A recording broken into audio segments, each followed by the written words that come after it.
Halo Sobat Untidar, jumpa lagi di Sarang Untidar, ngobrol santai bareng Untidar.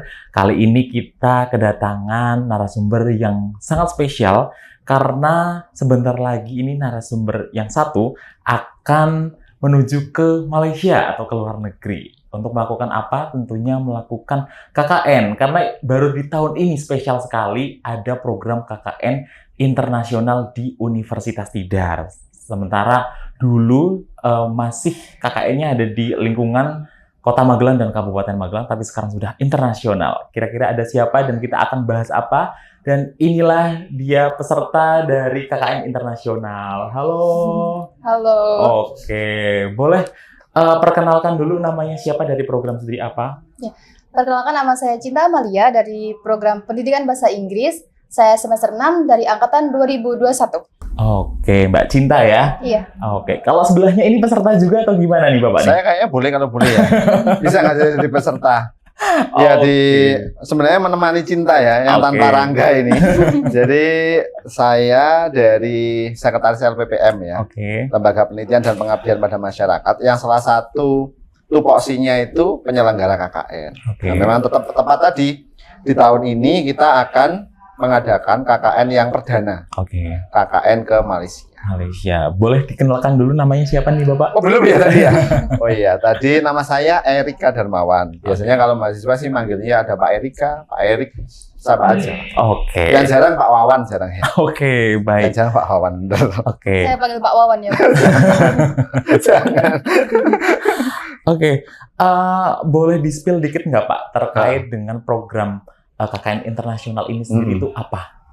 KKN internasional ini mungkin memang perdana ya bagi kita ya, karena di tahun ini Universitas Tidar ini sebenarnya bagian dari kegiatan dari MRN PTNI namanya. Jadi Majelis Rektor untuk Perguruan Tinggi Negeri Indonesia. Jadi salah satunya adalah kerjasama dengan Dubes Malaysia, Kedutaan Besar Malaysia. Nah itu di sana, kemudian dari hasil kerjasama dan kesepakatan ini banyak loh, bukan hanya kita sebenarnya. Jadi yang terundang itu sekitar 22 perguruan tinggi negeri di seluruh Indonesia. Dan itu kita punya misi kemanusiaan untuk mengajar, walaupun di Malaysia, tapi yang kita ajar nanti adalah anak-anak putra-putri dari pekerja migran yang ada di Malaysia yang mereka tidak punya dokumen resmi. Jadi yang kita, walaupun kita KKN di Malaysia, itu yang kita ajar di sana nanti itu adalah rekan-rekan kita yang di sana tidak punya dokumen resmi, sehingga mereka tidak bisa masuk ke sekolah-sekolah yang kalau di sini mungkin kayak SD, SMP, SMA mereka nggak bisa. Sehingga nanti dengan bantuan dari teman-teman mahasiswa, itu nanti kita mengajar di sanggar-sanggar belajar untuk tenaga migran yang ada di luar negeri. Dan ini kita nggak sendirian nanti, jadi tenang aja. Tapi ada dua pilihan nanti. Kita bisa di Semenanjung, Malaka. Itu di sana ada dua universitas yang akan kita kerjasama. Itu di daerah Semenanjung Malaka itu INTI International University, sama yang di daerah Sabah itu yang di Kalimantan ujung ya, atasnya Brunei. Itu nanti kita dengan singkatannya UMS itu, Universitas Malaysia Sabah. Jadi bisa ditempatkan di dua tempat itu. Nah nanti penempatan atau plottingnya kita kerjasama sama KBRI. Jadi sama ya MRN PTNI tadi. Jadi nanti plottingnya sambil jalan. Karena kan masih lama toh durasinya. Berarti memang nggak cuma dari Untidar aja, tapi dari 22 perguruan tinggi. Jadi nggak sendirian gitu ya Pak? Ya kayak MBKM. Kan kemarin si Cinta juga alumni MBKM ya. Jadi mereka bisa masuk dari berbagai universitas. Jadi nanti plotting di tempat penugasan bisa jadi tidak hanya dari Untidar aja, nanti bisa diacak. Nah ini kita menunggu hasil keputusan karena ini masih berprogres. Ini kan baru seleksi. Habis seleksi kita punya waktu sekitar 1,5 bulan itu untuk teman-teman ini diuruskan visa. Dan visanya itu nanti dibantu oleh teman-teman dari kerjasama Universitas Tidar. Begitu. Ini langkahnya masih panjang lah. Sambil mereka mungkin cari persiapan ya. Walaupun nanti uang saku juga sudah ada. Kemudian tiket juga sudah dibelikan. Jadi ini relatif menjanjikan. Dan pengalaman yang saya rasa berharga bagi mereka. Betul. Untuk pelaksanaannya sendiri nih Pak, kapan dimulai dan kapan nanti berakhirnya? Berakhirnya Desember ya. Oke. Kalau pemulaannya ini kita mulai dari September itu pemberangkatan. Jadi sekitar 2 atau 3 Desember itu pemberangkatan. Kemudian tinggal mereka kita lihat nih. Kalau mereka ke Semenanjung Malaka berarti turunnya Kuala Lumpur tuh. Oke. Tapi kalau mereka yang ke Sabah berarti nanti ke Sabah dulu. Terus nanti kita akan plotting di sana. Jadi pemberangkatannya sekitar akhir Agustus, rentangnya kemarin sekitar tanggal 28 sampai 31 Agustus. Itu rentang keberangkatannya. Nanti kita pilih yang mana yang paling sesuai dan sesuai dengan rundown dan sudah direncanakan oleh teman-teman kerjasama. Dan mereka nanti ini ya diterjunkannya mulai sekitar tanggal 2 atau 3 September. Oke. Berarti Sampai dengan Desember. Oh. Sekitar 4 bulan. Jadi kayak MBKM, program MBKM. Cukup lama ya, 4 bulan. 4 bulan, karena kan konversinya nanti ya ada konversi ya. Iya. Nah itu relatif agak panjang durasinya. Oke, baiklah. Sekarang ke Cinta nih, gimana perasaannya setelah kemarin diumumkan lolos jadi salah satu peserta KKN internasional? Terus bersyukur Oke. bisa jadi perwakilan Untidar untuk mengikuti KKN internasional. Oke, berapa sih temannya yang dari Untidar juga? 5 sama saya berarti 4. Oke, berarti berlima dari Untidar berangkatnya ya. Iya. Oke, planningnya setelah ini, setelah diumumkan, apa saja yang perlu dipersiapkan sama Cinta? Mungkin explore culture Oke. yang ada di sana. Setelah explore, mungkin adaptasi. Terus adaptasi dengan teman kelompok saya yang dari UTID karena di sana sebagai keluarga saya. Setelah itu Oke, baik. Untuk sekarang persiapannya udah berapa persen nih? baru sedikit. Baru sedikit ya, karena baru diumumkan juga ya. Oke. Alasannya mendaftar nih, kenapa nih? Kenapa mendaftar KKN internasional? Selain menambah pengalaman dan juga relasi, di semester 5 kemarin saya kan mengikuti mata kuliah TEFL dan juga micro teaching. Kayak TEFL itu saya belajar tentang strategi yang digunakan untuk mengajar, dan di micro teaching saya belajar tentang cara menyusun modul ajar untuk anak-anak. Terus seperti yang dibilang Pak Erika, kalau program KKN ini mengajar anak-anak dari anak PKI imigran. Jadi selinear sama prodi saya pendidikan dan juga yang setelah saya pelajari di semester 5 tentang mengajar. Oke, baik. Kemarin kalau boleh di-spill sedikit tahapan seleksinya apa aja? Tahapan mendaftar dan konsultasi lewat Kaprodi, terus wawancara lewat LPPM dan menunggu proses seleksi. Oke, tapi karena ke luar negeri nih, apakah harus bisa bahasa Inggris atau bahasa daerah sana atau gimana? Setidaknya harus bisa sedikit. Oke. Iya. Harus bisa dikit ya, karena buat basically di sana gitu Iya. ya. Oke, Pak Erika, KKN internasional ini apakah ada keberlanjutan nanti di tahun berikutnya atau gimana? KKN internasional itu sebenarnya kebutuhan dari IKU ya, indikator kinerja utama capaian sebuah perguruan tinggi ya. Memang kita harus melangkah ke sana. Jadi tidak hanya KKN sebenarnya.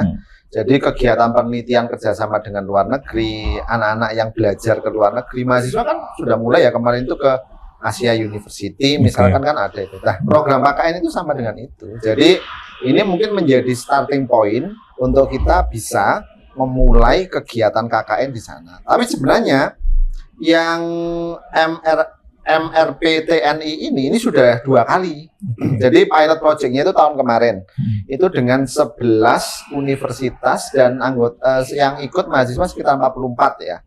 Kalau sekarang kan tambah banyak tuh, 22 universitas. Nah, semoga ini menjadi awal. Jadi nanti Cinta dan kawan-kawan, kemarin dari Visip itu ada, Visipol ada 2 ya. Kemudian dari FKIP ada 3, itu mereka akan menjadi pioneering pertama ya. Jadi semoga dengan ini mereka nanti bisa membawa informasi baik, pengalaman baik, yang kemudian mungkin bisa menjadi mentor bagi yang akan berangkat di tahun sebelumnya, di tahun-tahun berikutnya. Betul. Dan mudah-mudahan ini akan berkelanjutan. Dan karena ini perlu sinergitas, paling tidak ada beberapa komponen ya. Jadi kami LPPM selaku pelaksana teknis kegiatan, kemudian bidang 1, dan terutama ini kan yang membantu kita banyak kan teman-teman dari kerjasama ya. Jadi mulai dari memfasilitasi, nanti kan dibantu termasuk membuat visa, kemudian perizinan. Nah, yang Cinta harus membuat sendiri nanti paspor toh. Jadi untuk paspor ini punya waktu segera dibuat ya Cinta ya. Jadi paspornya kan harus segera ya. Jadi mungkin durasinya nggak lama gitu buat paspor. Setelah paspor ada nanti baru visa. Visanya nanti visa ini, visa pelajar 6 bulan. Nah kita kan kegiatannya 6 bulan tuh. Jadi 4 bulan. KKN-nya 4 bulan. Visa untuk pelajar biasanya berlaku 6 bulan. Gitu. Ya mudah-mudahan nanti nggak ada kendala lah. Karena termasuk ini nanti kita kan ada minta untuk syarat ya. Kalau kemarin di track itu apakah pernah sakit dan lain sebagainya itu historisnya kita ambil semuanya, kemudian ditentukan oleh tim untuk memutuskan yang pas untuk pergi ke sana. Oke. Kira-kira begitu gambarannya. Oke. Kalau misalkan ini Pak yang sering menjadi pertanyaan dari teman-teman Untidar adalah akomodasi dan tempat tinggal serta biaya hidup nih biasanya. Jadi pertanyaan sobat Untidar. Itu kira-kira gimana nih Pak? Ya ini karena pilot project ya. Jadi kita memang berhitung banyak dan mungkin akan menjadi informasi yang menarik ya. Seperti kemarin di flyer yang sudah disebar. Jadi untuk akomodasi perjalanan PP menginap kan itu ada fase persiapan ya, mereka datang. Kemudian sebelum seremonial bersama KBRI kan mereka menginap. Nah itu juga sudah kita hitung akomodasinya. Kemudian perjalanan mereka misalkan dari kota menuju ke tempat katakanlah desa gitu ya. Tempat desanya itu kan juga perlu perjalanan. Itu semuanya sudah kita hitung. Memang angkanya cukup besar ya. Jadi kemarin teman-teman kerjasama sudah menghitung. Satu personil itu kira-kira dana yang dibutuhkan sekitar 25 juta. Rentang biaya hidup kan macam-macam ya, karena ada biaya hidup selama 4 bulan yang ditanggung oleh universitas sekitar 6,5 juta. Nah itu sudah disiapkan oleh universitas. Jadi akomodasi, perjalanan tiket, selama di sana menginap, kemudian makan dan menginap sementara sebelum penerjunan itu semuanya sudah di take over sama universitas tidak. Dengan besaran seperti tadi, lumayan besar dan teman-teman jaga-jaga aja, mahasiswa nanti jaga-jaga. Seandainya dana yang diberikan untuk makan 6.500.000 itu tidak cukup, tapi kalau standar kita sebenarnya ya sama ya. Dan kami sudah berhitung kemarin kalau kita pakai standar yang kayak kita, dana itu cukup lah. Jadi mereka cukup bersiap aja untuk dana-dana yang lain. Termasuk ada asuransinya. Jadi asuransi juga sudah termasuk kita cover. Pengurusan visa juga pendanaannya sudah dari kita. Dan kemudian di sana kan kita menginduk di Inti University atau UMS tadi, Universitas Malaysia Sabah tadi. Nah itu pun ada sejumlah fee yang juga harus kita keluarkan. Itu juga semuanya di cover oleh universitas. Kira-kira gambarannya gitu. Jadi nggak usah khawatir bagi yang lolos nanti. Jadi kita kawal itu. Nanti kita kawal mulai dari awal sampai akhir. Juga ada pembimbing kan, nanti ada DPL. DPL-nya dari fakultas itu kebetulan DPL-nya untuk FKIP Pak Dekan. Dari Visipol itu Bu Dekan. Terus kemudian kan beliau berdua kan pasti mengawal. Dari LPPM nanti kalau ada kesempatan ada proses monitoring ya. Sekitar tanggal 7 atau 8 November di pertengahan itu kita akan monitoring dan mudah-mudahan kita bisa ke sana. Jadi untuk menjenguk mereka. Dan semoga kuat dua-duanya, fisik dan mentalnya karena 4 bulan ya. Betul. Dan KKN itu kan kuliah ya. Kuliah kerja nyata. Saya sebenarnya ya posisinya itu kayak kita belajar karena tagline-nya tetap kuliah. Dan saya rasa itu nanti harus dipersiapkan. Kemarin kita sudah minta banyak kelengkapan mereka, kesehatan dan lain sebagainya kita pastikan, termasuk yang penting itu mental ya. Betul sekali karena lama ya Pak ya 4 bulan. 4 bulan 4 bulan kemudian kan itu dengan orang yang sama ya kurang lebih nanti ya. Tim kelompoknya kan sama sehingga mereka harus belajar kalau ada perselisihan bagaimana memecahkan. Kemudian kalau ada kendala selama mereka KKN, solusi apa yang bisa ditawarkan. Kayaknya hal-hal yang soft skill seperti itu yang kemudian dibutuhkan. Dan mudah-mudahan kan karena kita kan nggak perlu hard skill aja ya. Kadang soft skill kita kan juga sangat perlukan dan butuhkan. Nah semoga mereka bisa berkembang baik di sana. Semoga. Jadi memang terkait dengan biaya nih, sudah nggak perlu khawatir lagi gitu ya Pak ya? Iya. Sudah pasti bakal di cover sama universitas dan nanti tinggal berjalan saja gitu ya. Ya. Oh, Ya mungkin segini ya, jaga-jaga seandainya. Karena mereka kayak kuliah kan tetap kamu dikasih uang saku juga atau Cinta? Iya. Nah, kan mereka tetap sebenarnya walaupun mereka tetap di Magelang misalkan Betul. selama 4 bulan kan ya tetap ada Iya, uang saku. betul. Bisa jadi di antara mereka yang ini kan juga ada yang dapat KIP kuliah ya, Betul. rentang sekitar mungkin 900.000 ya, yang KIP kuliah itu kan dapat, itu Iya. kan juga tetap dapat ya, hak mereka selama di sini kan dapat. Sehingga posisinya itu sebenarnya di sini atau di sana sama-sama kegiatan belajar. Jadi kalau mudah-mudahan tidak kurang lah. Oke. Dan saya rasa dari segitu, dan itu kita tidak tinggal di Kuala Lumpur loh ya. Oke. Jadi daerahnya yang relatif mungkin tidak akan jauh berbeda dengan tempat kita di sini. Oke. Jadi Gitu. bukan di kota besar gitu ya Pak ya? Enggak di kota besar. Teman-teman kita di sana yang di yang pekerja migran kan bukan di kota-kota besar ya. Kantong-kantongnya itu ada di beberapa tempat. Kemarin yang di Semenanjung itu di Kinabalu. Oke. Kinabalu itu yang Sabah yang agak ke bawah ya malahannya. Itu ya tidak jauh dari kita. Oke, siap-siap. Terkait dengan programnya Pak, nanti di sana program KKN-nya itu apakah cuma mengajar saja atau ada yang lain gitu Pak? Kalau sejauh ini komunikasi kita dengan forum rektor dan di sana kan sudah ada beberapa pembagian tugas ya. Memang tupoksi khusus kita mengajar ya. Jadi di sana ada sanggarnya, tapi kemudian tidak menutup kemungkinan, tapi jangan mengganggu fokus utamanya nanti. Jadi pekerjaan mengajar aja itu sebenarnya sudah satu pekerjaan sendiri loh. Mempersiapkannya, kemudian kita membuat media yang cocok ya. Karena kan tidak semua yang dibelajarkan nanti biar sesuai itu kan harus ada fase-fase persiapan ya. Mengajarnya, kemudian media yang digunakan, pendekatan nanti yang dipilih. Dan saya rasa itu Cinta yang misalkan dari FKIP, dia dari prodi bahasa Inggris ya. Itu dia kan punya basic yang kuat ya untuk proses psikologi pendidikannya. Mungkin nanti bisa berbagi dengan teman-teman yang di Visipol. Yang di Visipol punya kemampuan misalkan di yang lain pembuatan media dan lain sebagainya ya, bisa jadi juga memberikan sumbangsih yang lain. Jadi nanti di sana bisa saling berbagi lah. Dan mudah-mudahan itu bisa saling mengisi ya. Dan ini kan belum tentu mereka dikumpulkan jadi satu. Iya. Bisa jadi mereka juga dikumpulkan dari universitas-universitas yang 22 yang tadi.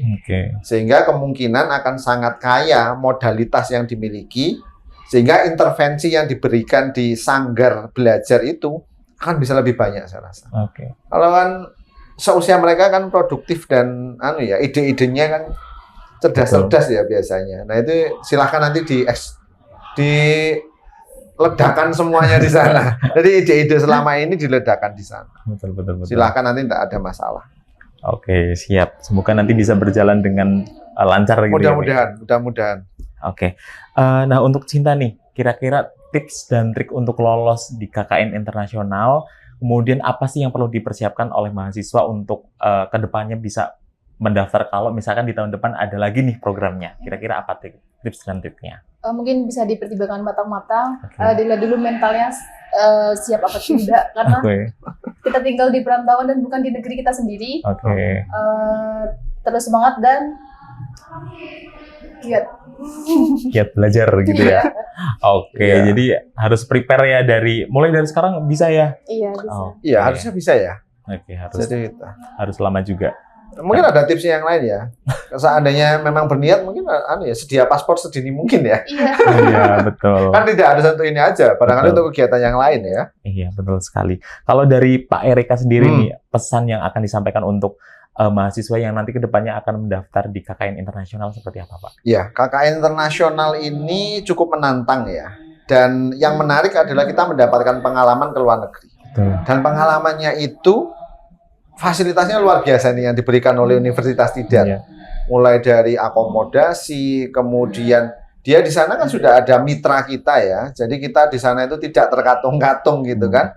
Sudah ada mitra dengan bekal yang sudah cukup. Jadi barangkali yang dipersiapkan nanti adalah keinginan yang kuat, kemudian determinasi ya, dan barangkali nilai jualnya dia apa gitu. Karena setiap personel yang dipilih itu kan tentu nanti harus memiliki keunggulan tertentu ya.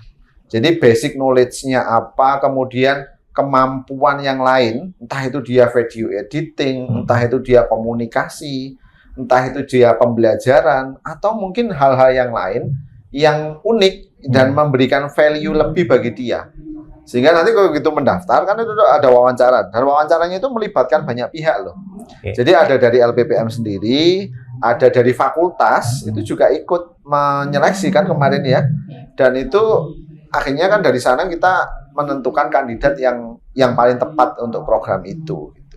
Jadi persiapannya memang di sana. Semakin jauh hari persiapannya semakin matang, saya rasa akan semakin baik. Terutama kalau ngajar itu kan kemampuan komunikasi yo. Jadi itu yang mungkin harus dilatihkan. Termasuk latihan wawancara. Karena seleksinya kemarin wawancara. Tapi siapa tahu nanti seleksinya ada seleksian fisik gitu ya. Kita belum pikirkan itu, tapi mungkin dibutuhkan ya, bisa keliling Artos 3 kali gitu ya. Itu saya bisa, Pak. Oh, bisa malahan ya. Oh iya. Tapi itu belum kepikiran lah. Itu just intermezzo aja lah ya. Tapi ya memang fisik harus ditunjang. Makanya kami minta ke mereka ada surat keterangan sehat dari dokter untuk memastikan selama 4 bulan tidak ada permasalahan prinsipil yang bisa mengganggu tugas mereka. Gitu. Jadi memang harus bisa dipersiapkan dari jauh-jauh hari kalau bener. Bisa gitu ya. Semakin jauh semakin bagus. Baik. Terima kasih Pak Erika atas pesannya juga. Sama-sama. Mbak Cinta, terima kasih sudah bersedia podcast bareng kami di Sarang Untidar. Semoga sukses di Malaysia nanti ya, dan sampai jumpa kembali nanti di bulan Desember. Baik Sobat Untidar, sudah selesai untuk podcast kali ini. Semoga bisa bermanfaat bagi Sobat Untidar yang ada di rumah. Dan sampai jumpa di Sarang Untidar berikutnya. Bye! Gimana Cinta? Siap 4 bulan di Malaysia?